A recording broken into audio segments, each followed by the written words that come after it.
bangsa Indonesia. Dengan ini menyatakan kemerdekaan Indonesia. Hal-hal yang mengenai pemindahan kekuasaan dan lain-lain diselenggarakan dengan cara saksama dan dalam tempo yang sesingkat-singkatnya. Jakarta, 17 Agustus 1945, atas nama bangsa Indonesia, Soekarno-Hatta. 17 Agustus 1945, bangsa Indonesia menyatakan diri sebagai bangsa yang merdeka, namun hal ini tidak berarti perjuangan telah selesai. Bangsa Indonesia masih harus berjuang mempertahankan kemerdekaan, menghadapi Belanda yang dibantu oleh sekutu yang berupaya kembali menjajah. Hal ini kemudian menyebabkan berbagai pertempuran di berbagai daerah di Indonesia pasca proklamasi kemerdekaan. Perang mempertahankan kemerdekaan Indonesia ini juga meletus di Sukabumi, tepatnya di Bojongkokosan.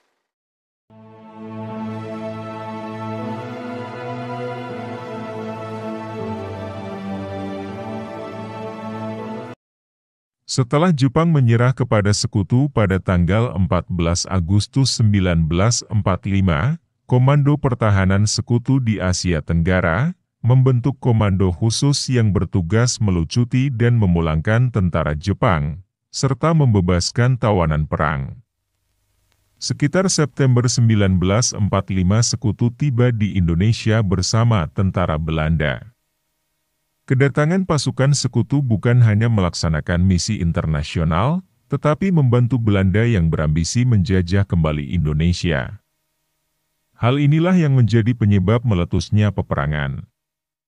Dalam melaksanakan misi internasional tersebut, sekutu sepakat dengan pemerintah Republik Indonesia untuk melibatkan Tentara Keamanan Rakyat dalam proses pengiriman bantuan perbekalan untuk tawanan perang. Akan tetapi sekutu tidak memenuhi kesepakatan tersebut.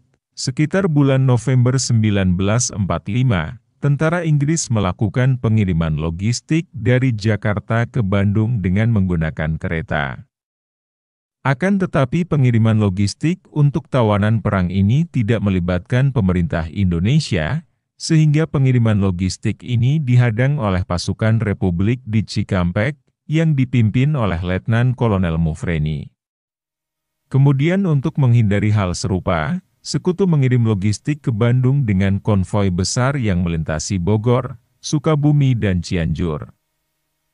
Konvoi besar yang mengirim logistik ke Bandung tersebut tidak melibatkan tentara Indonesia.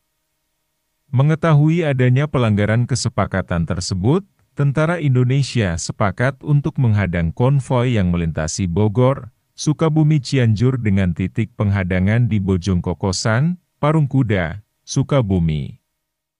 Bentrokan antara Resimen 3 TKR Sukabumi di bawah pimpinan Letnan Kolonel Edi Sukardi dengan tentara sekutu ini terjadi pada 9-12 Desember 1945. Peristiwa perang konvoi pertama ini dikenal dengan Pertempuran Bojongkokosan. Dalam penghadangan konvoi ini, Komandan Resimen 3 TKR Sukabumi, yakni Edi Sukardi membagi pasukannya ke dalam 4 titik. Titik pertama sepanjang Cigombong dan Cibadak ditugaskan kepada Batalion 1 di bawah pimpinan Yahya Bahram. Titik kedua antara Cibadak dan Sukabumi ditugaskan kepada Batalion 2 di bawah pimpinan Mayor Hari Sukardi yang merupakan adik dari Kolonel Edi Sukardi. Batalion 3 yang dipimpin oleh Kapten Anwar berjaga dari Gebrong hingga Ciranjang Cianjur. Kemudian Batalion 4 yang dipimpin oleh Mayor Abdurrahman ditempatkan di Jalan Raya Sukabumi bagian timur hingga Gebrong. Senjata yang digunakan para pejuang Indonesia yaitu granat, molotov dan senapan hasil rampasan.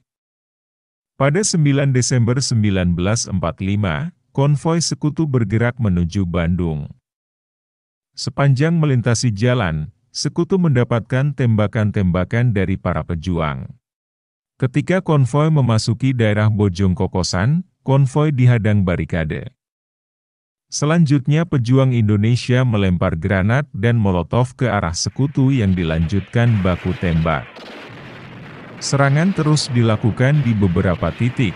Tentara sekutu yang tidak menyangka akan penyerangan tersebut berubah panik dan kehilangan kendali, sehingga konvoi menjadi tercerai-berai. Dalam pertempuran Bojong Kokosan ini, sekitar 50 tentara sekutu tewas dan 100 orang lainnya cedera. Sebaliknya, korban dari kubu Indonesia adalah 28 orang. Dengan susah payah, konvoi Inggris terus bergerak. Ketika memasuki jalan antara Cibadak dan Cikukulu, konvoi kembali dihujani peluru dan molotov oleh pejuang. Konvoi yang tercerai-berai itu terus bergerak hingga tiba di kota Sukabumi pada malam hari. Sehari setelah mendapatkan serangan di berbagai titik, pasukan sekutu mendapatkan bala bantuan dari Angkatan Udara Kerajaan Inggris.